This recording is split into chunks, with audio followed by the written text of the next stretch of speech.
Yeah, it's on his Twitter feed, @ZBerm. Nothing's changed there. But he's covering the Eagles now for The Athletic. And, of course, he's got, the book Underdogs, which is in stores and available online. He's on NBC Sports Philly all the time. And put out a piece on July the 16th about where he's going and what kind of coverage you can expect from him. I read this. It's pretty interesting. Zach, welcome to the show, man. How you doing? I'm doing great. Thanks for having me on. Yeah, man. Tell us about this now. You made the move from the Philadelphia Inquirer to The Athletic, and I read your piece here saying that you're going to still be closely monitoring the pulse of the team, but the coverage is going to be presented a little bit differently now, isn't it? Yeah, so, and I appreciate you asking that. So I'll still be around the team every day, still in the locker room, still at every game, still at every practice. But there'll be more bigger, in-depth stories, less focused on, say, the news of the day, and more trying to give you some behind-the-scenes insight on who and what's going on with the team. So I'm really excited about it. I'll still be up to date, up to the minute on everything that's happening. Just it'll be presented with more context, more nuance, and hopefully give you stories that you haven't read before. Is there anything, imagine that you're diving right into the deep end, right, Zach? So is there anything that you can kind of give us a hint on that you're working on that would be noticeably different than your writing and coverage previously?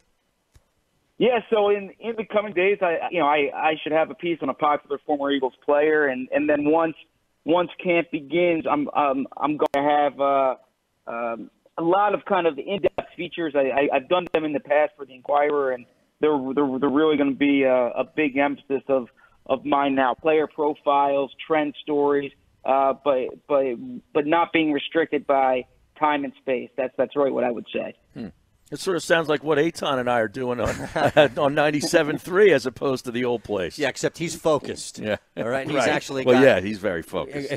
All right. Yeah. Let's not drag Zach down now. No, but it says here, he says, I'm tasked with unearthing stories and providing analysis you won't find anywhere else, stories that don't require a search to remember. And you can save, actually, 40% off for The Athletic if you go through your link, right? Yes. Yeah, thanks for saying that. TheAthletic.com/NFL expansion, and I'm working in Philly with Bo Wolf and Sheil Kapadia, but you can cover or you can follow every NFL team on there. You can follow every college team on there, NBA, you name it. So it's really great coverage around the country. So what's the biggest thing you're looking at right now, just ahead, and not specific to a piece you're writing on, but just the return of camp? And I know that nothing really happens for a little bit, and you're going to be asked these questions over and over again for the next couple of weeks, really probably for the next couple of months before we actually see live action that matters. So outside of just nobody getting hurt for the next 3 months, what are you really looking at that you actually can extract from the start of camp into the preseason? Yeah, so I'm real curious to see Carson Wentz's continued progress. That's the biggest story of the summer, biggest story of the season. If he can return to that 2017 form. So that's the obvious one. Beyond that, I want to see who emerges in the secondary. I think they have 6 corners who can really make reasonable arguments to be their top 3 on opening day. And I think training camps can go a long way to determine if Sidney Jones going to grab a bigger role, is Avonte Maddox going to grab a bigger role. I want to see who emerges as that 4th defensive end. I think Josh Sweat has the inside track. The team likes him quite a bit. And then in terms of their offensive personnel, they have the best group of skill position players they've had since Doug Peterson came here. And I want to see how they're going to utilize them, how they're going to mix it up. You expect them to play more 2 tight end sets so they can get Dallas Goedert on the field. When that happens, which receiver is coming off? Is it Nelson Aguilar? Is it Deshaun Jackson? Is Alshon Jeffrey's playing time going to be reduced? So I'm really looking at the different combinations there as well. Yeah, now what did you make of the Sproles signing just the other day? Yeah, I liked the move, and I liked it because when you looked at some of the question marks on the Eagles, certainly punt return was a big question mark. Catching a running back who can catch the ball out of the backfield, and which running back's going to block for them on 3rd downs. And I think Sproles can help you in those areas. Now, it's important that Darren Sproles is not featured in the offense per se. I don't think that's the best way to use him right now, and you don't want him taking snaps away from Miles Sanders. But if he's a few snaps a game on offense at third down situations, if he's returning punts, I think it's an upgrade over what they had as their number 3, 4, 5 back. Yeah, that's a good point. And it's almost like we're at a situation where, unlike years past, there's not going to be a heavy reliance upon Darren Sproles, and it's almost like how many more years, right? This is it. So you might as well use what you can out of him, knowing that I can't imagine, right, a scenario which he comes back next year. Well, never say never with him, because we've been saying that for 3 years now. That's fair. His last year was supposed to be 2017 and then 2018. But I still think that he has a role. And, it's kind of like how a three-point shooter can continue playing longer than kind of a volume scorer. Well, I think what Sproles gives you is that punt return role and a guy who can catch the ball out of the backfield. If they overuse him, it's a problem for the offense. And I don't think they can't afford to have him stunt the development of Miles Sanders. But if you're going in looking at it saying he's going to return punts, he's going to play some third downs, I think it makes a lot of sense. Zach Berman joining us, covers the Eagles for The Athletic now, at ZBerm on Twitter. Let's stay with the running backs, because I'm very excited about Miles Sanders. That was a guy that I was hoping they were going to pick before the draft, and they ended up doing it. Now he's got to deliver. But how do you think they parcel out the carries, especially early on when, Sanders probably going to be, his head's going to be swimming. He's going to have to be picking up blitzes or he won't be able to be on the field. How do you think it starts out with the running back position? Yeah, so I expect Jordan Howard to be the top running back, and rightfully so. And you'll see Jordan Howard on early down. I think Miles Sanders is going to mix in, and then as the season progresses, I think he's going to take a bigger role.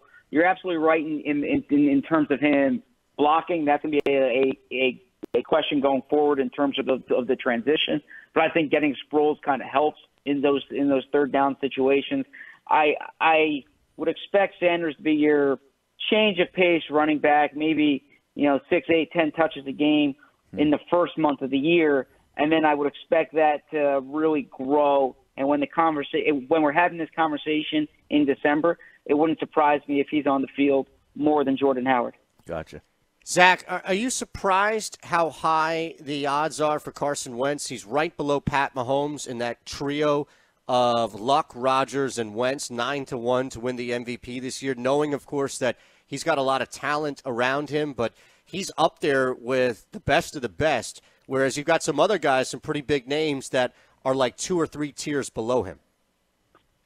It's a fair question. I don't think it's too high. I think you're going to see either Carson Wentz have an MVP caliber campaign or Wentz get hurt. I don't think he's mediocre. I think if he's on the field and he's healthy, he's going to be really good. He's going to look like he did in 2017. It's his 4th year in the system. He knows the league. He knows the offense. He has so much talent around him. He has a good offensive line in front of him. If he's on the field, and I should say healthier than he was 1 year ago, that's a big factor as well. If he's on the field, he's going to be really good. If he gets hurt again, there are major questions, not just this year, but going forward for this organization. We keep saying this, too, about this guy, Jason Peters. It's sort of like Sproles. He's just going to keep on going. What are the odds that he stays vertical for 16 games this year? Because it's a pretty important factor.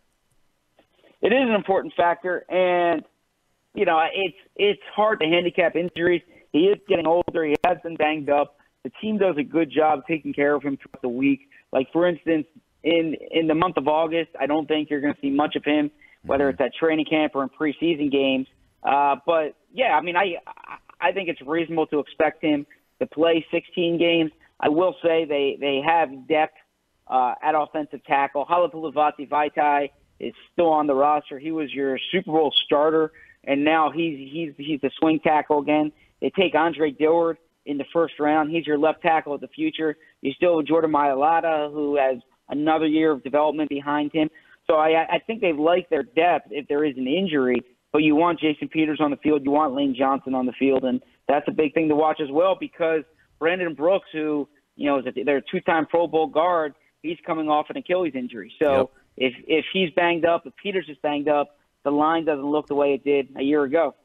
Any concerns or anything we're overlooking, Zach, about the coaching staff, not just with Doug Peterson and Jim Schwartz, but everybody below him?